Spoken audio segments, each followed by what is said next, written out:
Let's see about timers in RS Logic 500. So here we are having three types of timer: on delay timer, off delay timer, retentive on delay timer, right? So timer on delay, it is used to turn on a output after some time, right? And off delay timer is used to give the delay to turn off the output, and retentive on delay timer is used to hold the accumulator value even though the input condition goes off. And we should use the reset coil for that. So all the four blocks over here are the output instructions, right? So timer on delay and off delay, retentive and even reset, all are output instruction. So before getting into the software, I'll show you some timer specification. So totally we can use 256 timers in single program, right? And certain parameters we need to know before getting into the timer block. So the first one is the timer number. Can you see the timer on delay block over here? This is T4:0. So this is the timer number. If you see what is that first T, it is a file type. So in a data file, T means it is a file type. We get to know from that it is a timer address. And 4 is a file number. The 4 followed by T is a file number, right? And the colon is a separator and 2 is the exact timer number. If you can start with a T4:0 to T4:255. So totally we are having 256 timer.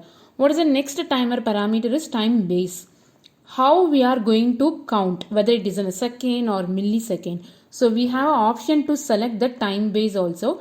If the time base is 1, it is mean that it is 1 second. Like how it is counting means 0, 1, 2, 3 like that it will go. In a second format it will count.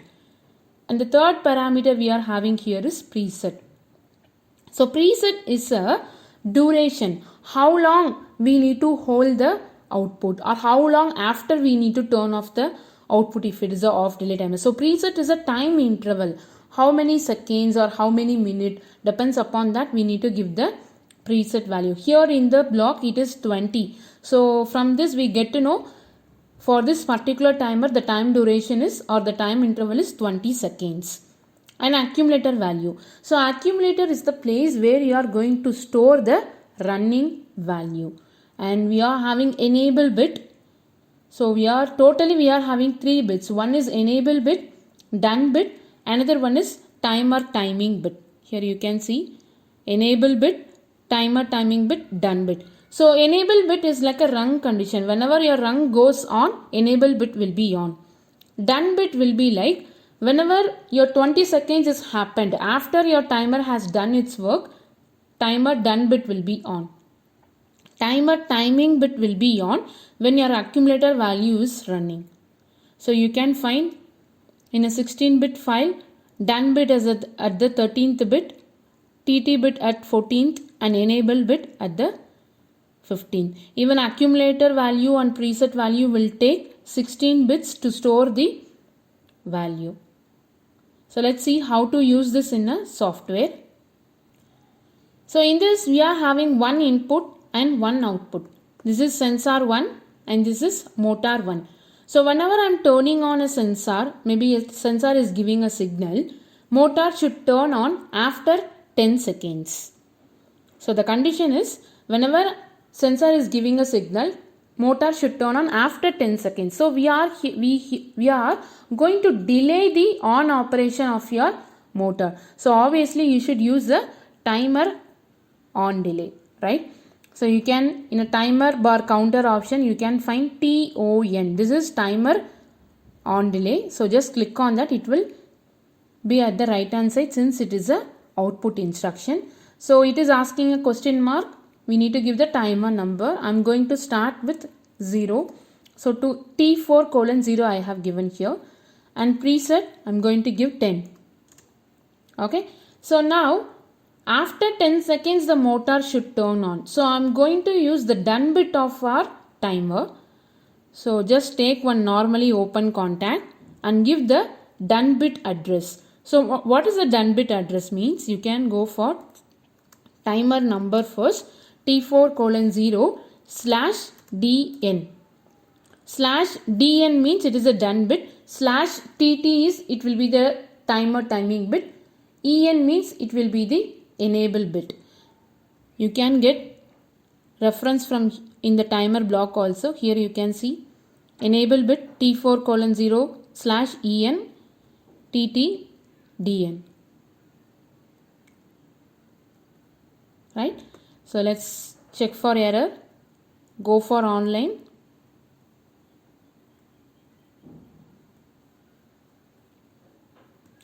So now sensor is giving a signal. So timer started running. Can you see the accumulator value is running and timer enable bit is on now because run condition is true. So once 10 seconds happened, once the accumulator value reached the preset value, done bit is on.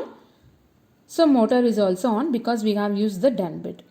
So if you turn off, enable bit will also off, done bit will also off. I'm again turning on. Your enable bit is on, accumulator value is on. Suppose if it is turned off, immediately sensor is not giving a signal means your timer is reset automatically.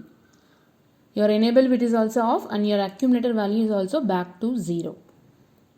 So to make the timer to continuously on, we need to make the run condition true always. The run condition need to be true, then only the timer will be running continuously. If you turn off, it will go off. So this is the working of on delay timer. Let me see the remaining 2 bits also. So I'm going to take 2 more runs and here I'm going to have timer enable bit and here I'm going to have timer TT bit with one output. So let's have one more output here. Let it be as motor 2. Change the address first. Yeah, motor 2 and I'm going to have one more output and naming this as motor 3. So this is the enable bit, right? So you can drag it and place it here and just change instead of dn, just type en. Same, drag it and place it over here and instead of en type tt. So now we have connected all the 3 bits. Go for online and check how it is working. So enable bit will be on until your condition getting false. Whenever your sensor is on, a run condition will be true, so enable bit will be on. Timer timing bit will be on once the accumulator value is started running from 1 to 10. Done bit will be on once your timer has done its work. Just go for online. Just turn on your toggle bit. Yeah. Now enable bit and timer timing bit is on. Just watch the timer timing bit. It will go off after 10 seconds. Yeah. So it went off and your done bit is on. So motor 1 is in a on condition. So if you turn off, automatically your accumulator value go back to 0. Again you can start from the beginning. There is no reset coil to use for this. Because whenever the input condition is going false, your accumulator value is going back to 0. So timer is reset automatically. So this is how you need to work with the on delay timer. Let's check out for off delay timer.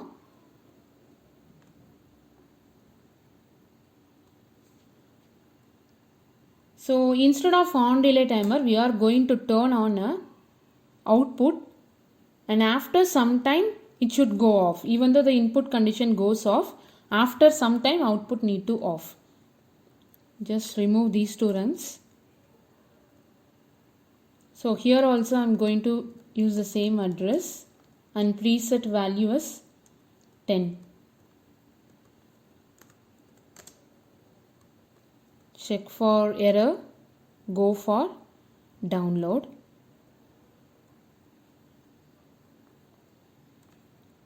Turn on a sensor which will make your motor 1 to go on immediately. Right? So if you turn off this, motor will not off immediately. It will take 10 seconds to go off. like this. It will go off. Yes. So motor is off after 10 seconds. So this is a way to turn off a motor after 10 seconds by using a off delay timer. I'm doing it again.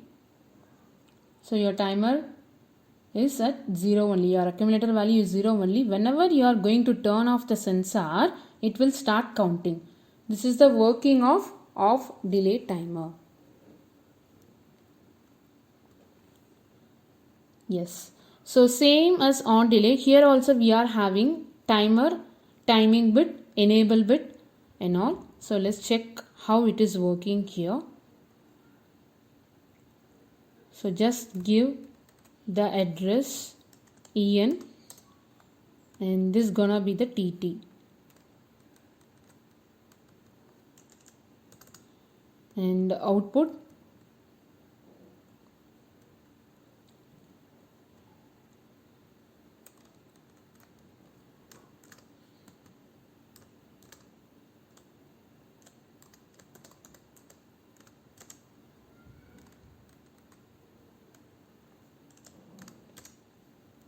check out now.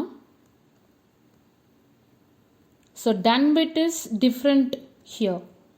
So in on delay timer it will be turn on after 10 seconds. It will turn on immediately in off delay timer. See. So it is turning on immediately once you turn on a sensor. But timer timing bit is off because your accumulator value is not yet started running. So if you turn off, enable bit will be off because run condition goes false. Timer timing bit is on because your timer is running. Enable done bit is also on. So once the 10 second happen, that is accumulator value equals the preset, both done bit and TT bit will go off. Right? So this is how you need to use the timer functions. Right? So we have seen on delay and off delay.